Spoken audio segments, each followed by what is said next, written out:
Assalamualaikum warahmatullahi wabarakatuh.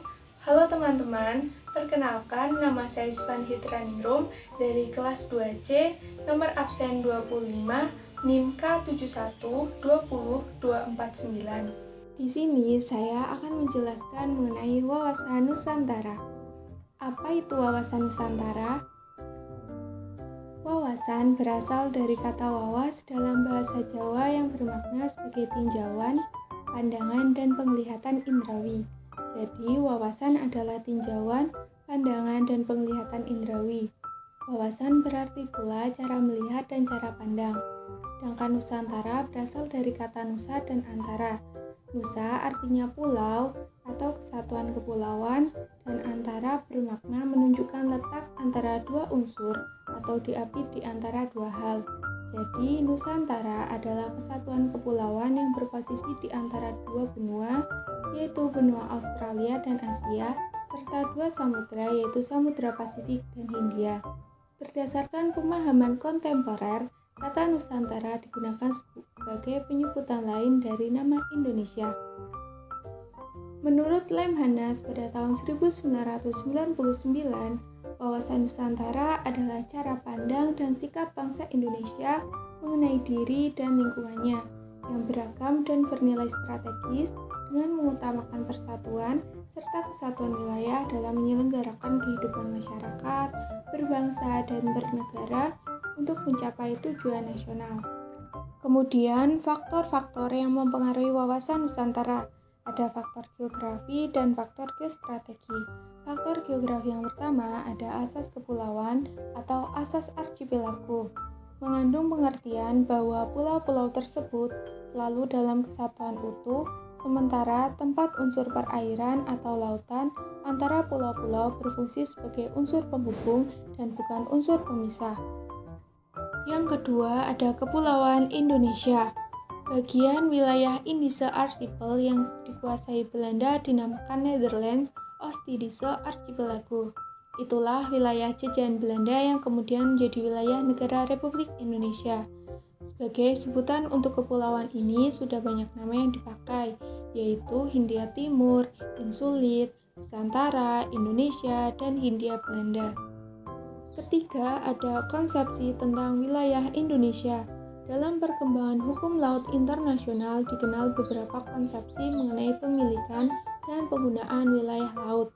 Yang pertama ada res nullius yang menyatakan bahwa laut itu tidak ada yang memilikinya. Kedua ada res simonis menyatakan bahwa laut itu adalah milik masyarakat dunia, karena itu tidak dapat dimiliki oleh masing-masing negara. Ketiga ada mare liberum menyatakan bahwa wilayah laut adalah bebas untuk semua bangsa. Keempat, ada mare clausum yang menyatakan bahwa hanya laut sepanjang pantai saja yang dimiliki oleh suatu negara, sejauh yang dapat dikuasai dari darat, atau waktu itu kira-kira sejauh 3 mil. Yang kelima, ada asas negara kepulauan yang menjadikan dasar konvensi PBB tentang hukum laut. Selanjutnya ada zona ekonomi eksklusif atau ZEE. Pengumuman pemerintah negara tentang ZEE terjadi pada 21 Maret 1980. Batas ZEE adalah sekitar 200 mil yang dihitung dari garis dasar laut wilayah Indonesia. Alasan-alasan yang mendorong pemerintah mengumumkan ZEE yang pertama ada persediaan ikan yang semakin terbatas. Kedua, kebutuhan untuk pembangunan nasional Indonesia, dan yang ketiga, ZEE memiliki kekuatan hukum internasional. Yang kelima, ada karakteristik wilayah Nusantara. Nusantara berarti kepulauan Indonesia yang terletak di antara benua Asia dan benua Australia, dan di antara Samudra Pasifik dan Samudra Hindia, yang terdiri dari sekitar 17.508 pulau besar maupun kecil. Jumlah pulau yang sudah memiliki nama adalah 6.044 buah. Keenam, ada perkembangan wilayah Indonesia dan dasar hukumnya. Pertama, sejak 17 Agustus 1945 sampai dengan 13 Desember 1957. Kedua, dari Deklarasi Juanda tanggal 13 Desember 1957 sampai dengan 17 Februari 1969. Dan yang ketiga, dari 17 Februari 1969 adanya deklarasi landas kontingen sampai sekarang. Kemudian faktor geostrategi. Strategi adalah politik dalam pelaksanaan, yaitu upaya bagaimana mencapai tujuan atau sasaran yang ditetapkan sesuai dengan keinginan politik. Strategi juga merupakan ilmu yang langkah-langkahnya selalu berkaitan dengan data dan fakta yang ada. Nah, wawasan Nusantara memiliki 3 unsur. Yang pertama ada wadah, artinya wawasan Nusantara sebagai wadah memiliki 3 komponen, yaitu wujud wilayah, tata inti organisasi, dan tata kelengkapan organisasi. Yang kedua, isi wawasan Nusantara.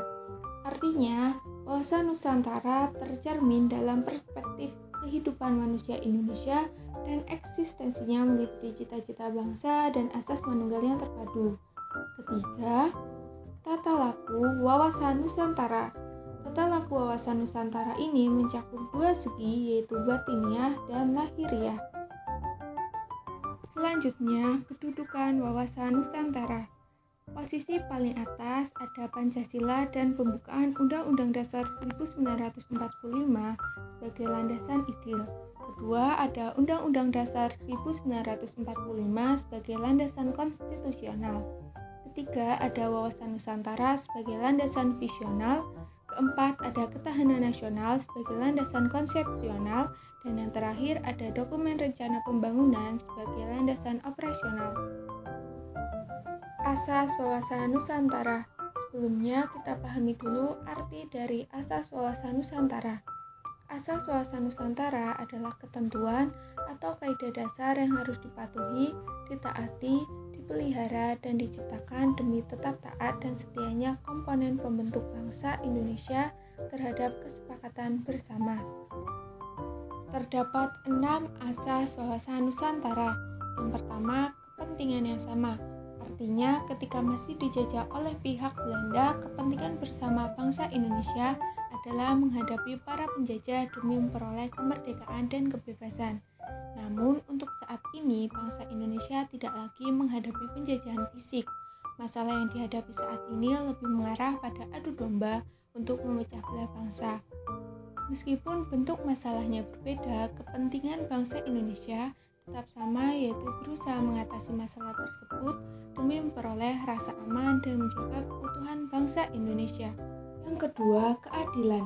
Asas keadilan merujuk pada kesesuaian pembagian hasil atau kekayaan Indonesia dengan adil, baik itu perorangan, golongan, kelompok, maupun daerah. Yang ketiga, ada kejujuran. Asas kejujuran merujuk pada keberanian berpikir, berkata, dan bertindak sesuai dengan realitas dan ketentuan yang berlaku. Keempat, ada asas solidaritas. Asas ini merujuk pada kegiatan berupa kerjasama, mau memberi dan berkorban bagi orang lain tanpa harus meninggalkan ciri dan karakter budaya masing-masing. Yang kelima, ada kerjasama. Asas kerjasama berhubungan dengan adanya koordinasi dan saling pengertian yang didasarkan atas kesetaraan kerja kelompok, baik itu kelompok kecil maupun besar, sehingga tercipta sinergi yang lebih baik. Keenam, ada kesetiaan. Dalam buku Kewarganegaraan dan Masyarakat Madani tahun 2019, karya Heri Herdiwanto dan kawan-kawan, dijelaskan bahwa asas kesetiaan berhubungan dengan kesetiaan terhadap kesepakatan bersama tentang bangsa Indonesia. Kesepakatan bersama tersebut meliputi kesepakatan yang mulai dirintis dari Budi Utomo tahun 1908, Sumpah Pemuda pada tahun 1928, dan Proklamasi Kemerdekaan 17 Agustus 1945. Kesetiaan terhadap kesepakatan ini sangat penting dan akan menjadi tonggak utama terciptanya persatuan dan kesatuan dalam kebinekaan. Apabila kesetiaan ini goyah, dapat dipastikan persatuan dan kesatuan akan hancur berantakan. Lalu, apa fungsi dan tujuan dari adanya wawasan Nusantara? Fungsi dari wawasan Nusantara sebagai pedoman, motivasi dorongan, serta rambu-rambu dalam menentukan segala kebijaksanaan, keputusan, tindakan, dan perbuatan bagi penyelenggara negara di tingkat pusat dan daerah maupun bagi seluruh rakyat Indonesia dalam kehidupan bermasyarakat, berbangsa, dan bernegara. Sedangkan tujuan dari Wawasan Nusantara untuk mewujudkan nasionalisme yang tinggi di segala aspek kehidupan rakyat Indonesia yang lebih mengutamakan kepentingan nasional daripada kepentingan individu, kelompok atau golongan, dan suku atau daerah. Kepentingan-kepentingan tersebut harus tetap dihormati, diakui, dan dipenuhi selama tidak bertentangan dengan kepentingan nasional dan masyarakat. Selanjutnya ada implementasi Wawasan Nusantara. Yang pertama, Wawasan Nusantara sebagai pancaran falsafah Pancasila, artinya sebagai pandangan hidup bangsa Indonesia yang sesuai dengan aspirasinya, sehingga Wawasan Nusantara sebagai pedoman bagi upaya mewujudkan kesatuan aspek kehidupan nasional untuk menjamin kesatuan, persatuan, dan keutuhan bangsa, serta upaya untuk mewujudkan ketertiban dan perdamaian dunia. Yang kedua, Wawasan Nusantara dalam pembangunan nasional. Pertama, perwujudan Kepulauan Nusantara sebagai satu kesatuan politik. Kedua, perwujudan Kepulauan Nusantara sebagai satu kesatuan sosial budaya. Ketiga, perwujudan Kepulauan Nusantara sebagai satu kesatuan ekonomi. Dan yang keempat, perwujudan Kepulauan Nusantara sebagai satu kesatuan pertahanan dan keamanan. Nah, itu tadi penjelasan saya mengenai Wawasan Nusantara. Sekian dari saya, kurang lebihnya mohon maaf. Wassalamualaikum warahmatullahi wabarakatuh.